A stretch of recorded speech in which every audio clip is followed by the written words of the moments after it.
नमस्कार बंधुरा एनास किचेने आपनादेर आबारो एकबार स्वागत। आशा करी आपनारा सबाई खूब भालो आछेन। प्रतिबारेर मतो आबारो फिरे एसेछि नतुन रेसिपि निये। आर आजके निये चले एसेछि पनिरेर एकटा दुर्दान्त रेसिपि। एकदम अनुष्ठान बाड़िर मतो आजके तैरि करे देखाबो। रुटी परोटा अथवा फ्राइड राइस पोलाओ सबकिछुर साथे किन्तु एई रेसिपिटा दारुण जमे जाबे। यदि भालो लेगे थाके अवश्यई किन्तु लाइक शेयर करते भुलबेन ना एबं कमेंट बक्से जानाबेन केमन हयेছে। आर नित्य नतुन रेसिपि देखार जोन्नो चैनलटिके सबस्क्राइब करे देওয়ার জন্য অনুরোধ রইল। तो भिडियोटी किन्तु स्किप ना करे शुरू थेके शेष अब्दि देखते थाकुन। पनिरेर एई रेसिपिटा तैरि करार जोन्नो आगे कयेकटा मशला तैरि करे नेब। एकटा पात्रे 6 থেকে 7टा किशमिश निये निलाम और काजू बादाम निये निलाम प्राय 10-12टा। 2 चामच पोस्त निये निलाम। सामान्य एकटु जल दिए भिजिए रेखे देब 10 मिनिट मतो। एरपरे एकटा मशला तैरि करे नेब। 1.5 থেকে 2 इंची आदा कुचि निये निलाम। 4-5टा काँचा लंका निलाम। हाफ चामच गोटा जिरे और एकटा टमेटो निये निलाम। सामान्य एकटु जल दिए मशलाटाके पेस्ट करे नेब। एकदम स्मूथ पेस्ट तैरि करे नेब। पेस्ट तैरि हये गेछे एई देखुन। एबार जे 10 मिनिट भिजिए रेखेछिलाम काजू पोस्त सेटाके आमि भालो करे पेस्ट करे नेब। एकदम भालो करे पेस्ट करे नेब। एई देखुन हये गेछे पेस्टटा। एरपरे पनिरटा केटे नेब। एखाने 300 থেকে 400 ग्राम पनिर आछे। पनिरटाके छुरिर साहाज्ये एइभाবে स्लाइस करे केटे नेब प्रथमे। तारपरे छोटो छोटो टुकरो करब। एकदम खूब बेशी छोटो करब ना, एकटु बड़ोई राखबो। एई पनिरेर रेसिपिते एकटु बड़ो राखले देखते भालो लागे। ठीक एई रकम करे पिसगुलो करे नेब। पनिरटा एबार एकटा पात्रे निये नेब। कड़ाई गरम होले दिए देव रिफाइन तेल। रान्नाटा किन्तु रिफाइन तेलेई करब।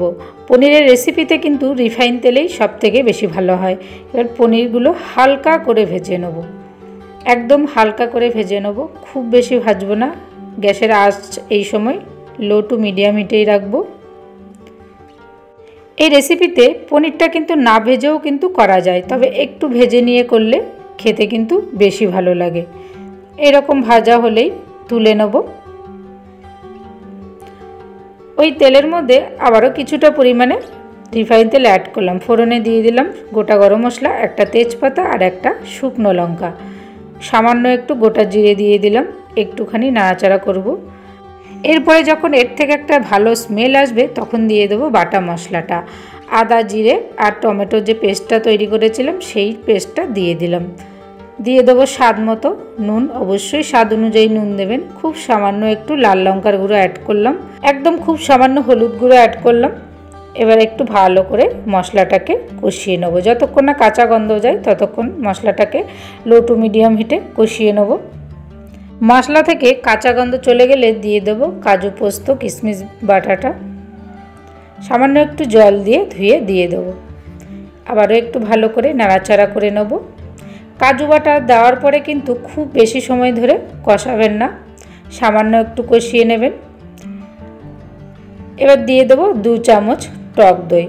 এই প্রায় 50 গ্রাম মতো আমি এখানে টক দই অ্যাড করেছি। আপনারা কিন্তু আপনাদের পরিমাণ অনুযায়ী টক দইটা অ্যাড করতে পারেন।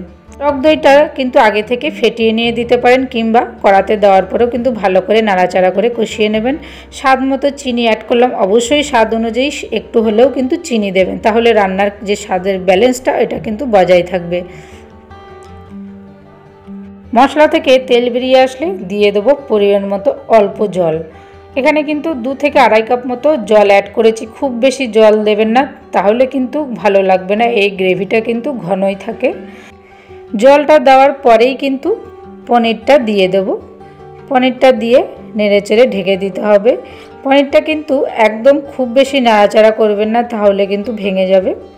ঢেকে দেব 3 থেকে 4 মিনিট। 4 মিনিট পর ফিরে এসেছি। একদম খুব সাবধানে নাড়াচাড়া করবেন।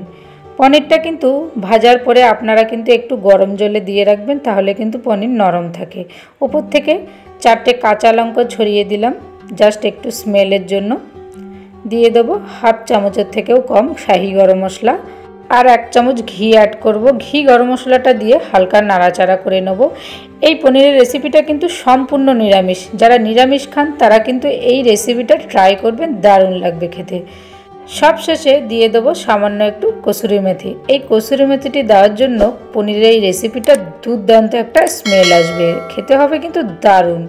এই রকম গ্রেভি থাকতে নামিয়ে নেব। তৈরি হয়ে গেল। গ্যাসটা অফ করে দিয়ে ঢেকে রেখে দেবো। এরপরে একটা পাত্রে নামিয়ে নেব। এইভাবে এই পনিরের রেসিপিটা আপনারা বাড়িতে তৈরি করবেন। রুটি, পরোটা অথবা পোলাও, ফ্রাইড রাইসের সাথে কিন্তু দারুণ লাগবে খেতে।